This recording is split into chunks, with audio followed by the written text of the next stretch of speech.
My name is Ben Schweinfurth, and this is me kind of going over and detailing my internship the semester I spent here at Select Physical Therapy in El Reno. The branch here in El Reno is a member of the Select Medical family. It's an outpatient site. The manager of this site is Aaron Steffen. He's actually one of the regional managers as well. So he's in charge of 2 or 3 different sites. I only spent my time here at this one. He graduated with a master's degree in physical therapy from the University of Oklahoma. At the time, it was just a master's program. Now they've moved on to a doctorate. He's since gone back and gotten his doctorate. Aaliyah Young is the other therapist on staff here. She recently graduated, I think it was 5 years ago, with her doctorate in physical therapy. The facilities here include an Olympic-sized swimming pool, as well as a full-size weight room with just about any resistance or strength building exercise or equipment you would need in this setting. It's here on the campus of Redlands Community College in El Reno. Here are just a few pictures. One of them is the main room that we spend most of our time in. The other one is the weight room that they have access to. I didn't get a picture of the pool because they've been cleaning it for the past month and it's a mess over there. My daily responsibilities are, it's a lot of grunt work here as the intern. I do all the laundry, and there's quite a bit. It's a full load, usually 2 loads of laundry in a given day, with between the pillowcases and the towels. Every patient needs a new pillowcase and a new towel. That's a given. I also clean the tables when the patients are done, spray them down, wipe them down. After a few weeks, I kind of got myself more involved with each patient. For instance, they could have anywhere from 2 to 3 patients at a time, both therapists. So between the 2 therapists, there could be 6 people going through their routine, going through their exercises. And on a busy day like that, I usually help out getting people to their next exercise, getting people the things they need for their exercises, or starting somebody off with electrical stimulation and heat, or maybe ice, depending on what they need for that day. I also help out getting the ice after, sometimes helping people get out the door, open the doors for people, helping people walk out the door if they had a major knee problem or anything like that. I also make sure the therapists are prepared for their patients. That sounds like I'm doing a lot. I'm really not. It's one of the big things they've gotten into is they both took a class on dry needling, and that's basically taking an acupuncture needle, finding the belly of the muscle, finding the knot in the muscle, sticking this needle in the knot till it tenses up. It'll tense for anywhere from 5 to 10 seconds. They'll piston it in and out. Once they get the needle out, it usually relaxes the muscle because it tensed so hard, it'll relax and usually loosens everything up. If someone's having a problem with any of their shoulder muscles, that I've seen them do it on forearms, I've seen them do it on the calves. I haven't really seen anything around the lungs, so that was the big thing. They were saying they needed to take another class to be around the lungs. They figured they could do it, but they didn't want to try anything with the lungs there. And when they do this, they have a cart that we roll around, and it has, I think there's 5 different sizes needles. It has the alcohol swabs, it has the sharps container, and it has some gauze pads if sometimes a little blood will beat up. But I usually roll that there, get the needles out they need, get the alcohol swabs out they need, open the sharps container when they're done, just basic stuff like that. And then after they do the dry needling, they usually put the patient on some heat. Sometimes they use the electrical stim, but it's usually a heating pad. I'll get the heating pad for them, I'll set it where it needs to be. Just stuff like that, just kind of helping out where I can. For my special project, Aaron suggested that I make a take-home book for the patients when they either get done with and graduate out of the therapy, or during their therapy, just so they know what exercise they need to be doing at home to keep them on track to graduate their therapy on time. For my manuals, I did one for the shoulder, one for the knee, one for the lower back, one for the neck, and one for the foot and ankle. For one example of some of the exercises you might see it's a lot of stuff they do around here, but for a patient with their shoulder, they would have basically a 4-square ball against the wall and do circles, do side to side, do up and down. They do some internal and external rotation with the TheraBands, and then the one that everybody starts with just to get that movement going is they'll hang, they call them pendulums. They'll go side to side, up and down, clockwise and counterclockwise.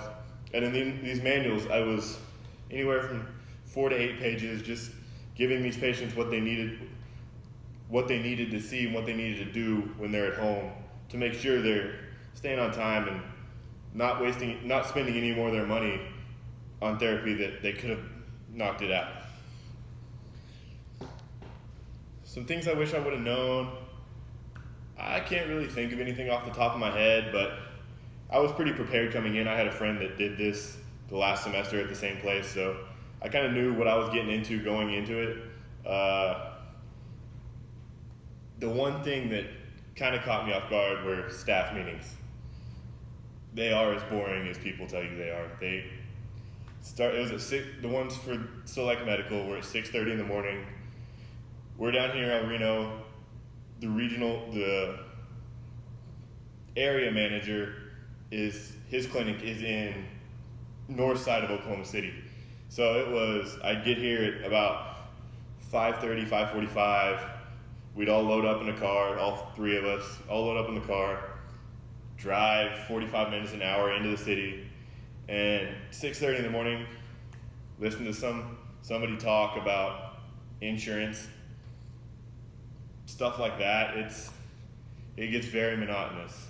They'd usually end it with something a little more interesting, like new forms of therapy that are coming up, different things like that. But the last meeting I went to was, how'd we do this year, money-wise, just going over the numbers, and let me tell you, it was a struggle to keep my eyes open for that. I did do it, but it was a struggle. My future plans, after I finish my internship here, I talked to the head baseball coach and the athletic director here, and they said it'd be all right, and the athletic director found me a little bit of scholarship money to basically be a graduate assistant here with the baseball team. I needed to finish a couple of classes to get into graduate school, and the athletic director helped me out, and he said, hey, it's not a ton of classes, not a ton of classwork. I can help you out because we need help here, and we're kind of understaffed, and with the budget cuts and all that, he said it'd be nice just to have an extra body here to help out. So like I said, I'm going to be the graduate assistant here for the rest of this semester, the spring semester, and then all next year. Hopefully I can get my classes done in that time, and then the following fall I'll be applying to occupational therapy school at Northeastern State in Tahlequah. It's actually the Muskogee campus that they have the occupational therapy program, and that'll take probably about 3.5 years to get through that. And once I finish that, I plan on getting into the occupational therapy field.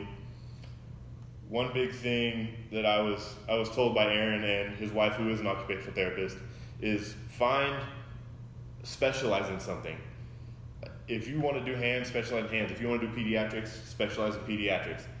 Those are the two areas I was leaning towards, just because the people I worked with here that just kind of helped out with their hands, that was really interesting to me. Just getting the muscles working again, getting the bones where they needed to be in their hands. And then the few kids we had come through here, I loved my time helping these kids out. They were actually easier to work with than some of the older patients, because they thought some of the exercises were fun. Like, for instance, we had one kid who had torn all the muscles in his thumb that attach his thumb. They had to reattach all the muscles to hold his thumb in place. And the one exercise he loved doing was this. It's kind of like a putty, and they have to make donuts with it and then squeeze their hand out. They have to squeeze it, they have to pinch it, stuff like that. And he just thought it was a blast working with that putty. He didn't think it was exercise at all. He didn't think anything of it. He just wanted to play with the putty when he got in here. He'd sit in the waiting area. I'd see him walk in the door, and I'd take him the putty because no one else in his time frame used it. So I'd take him the putty just so he could play with it. He loved it so much. Some things I would tell people that are coming in here, working at this clinic or at another clinic that's physical therapy, occupational therapy, some kind of hospital, basically, therapy setting. Observe. There's so much you can learn just by watching. And when you watch, ask questions. The therapists we had here were great about, if I had a question, it wasn't any kind of bother of me asking them, why are you doing that? What's the purpose of this? Why do it this way instead of that way? Just stuff like that. They loved explaining.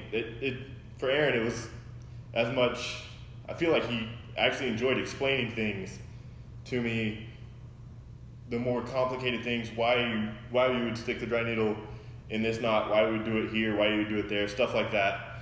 But just ask questions, because from what I learned, the people here really wanted to help me and kind of persuade me into this field, which I didn't need a whole lot of persuading.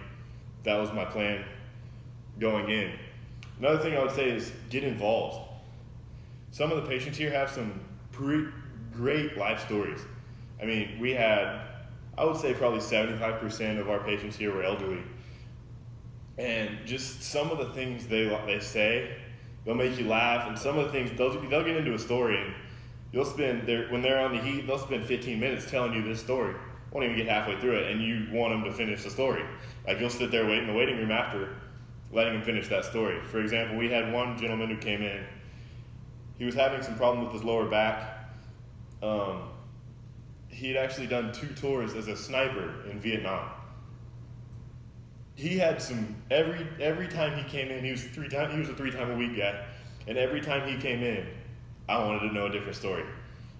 Not as much about the actual war, but sometimes just the training, stuff like that. That stuff interested me, and he was happy to explain. He was happy that someone wanted to know kind of what he did, stuff like that. He was happy that someone was interested in his life. Another thing is get involved. After you spend don't do it immediately, because you might do something that doesn't need to be done, but get involved. After a couple weeks, you can kind of see the general idea. If someone comes in with their knee, you know the progression of they go from this to this to this. And usually patients will do anywhere from 5 to 10 exercises a day, couple sets, 10 to 15 reps. But you see the progression of they start with these 3 or 4 things. Then after a couple of weeks, if they're doing good with those, you add this in, or you add more weight, stuff like that. I'd always ask the therapist first, but I would suggest, like, hey, he's looking really good at this. Do you think it's about time he moves on to, like, for example, step-ups? He's looking really good at this level. Do you want me to add the other step on there, or maybe put some ankle weights on him?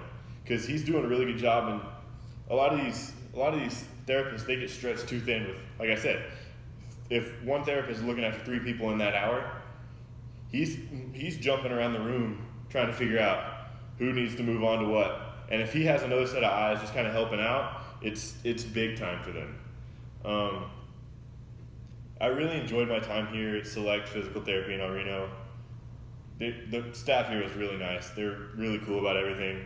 When I'm the graduate assistant here, I'm helping the trainer in the training room, and they share the facilities with Select Medical, the Select Physical Therapy. They share a room, the training room and the weight room with them. So I'm seeing Aaron, I'm seeing Aaliyah just about every day, and they're always asking how I'm doing, how's my stuff going, how's the baseball team doing. They're just really involved in their community, like I said.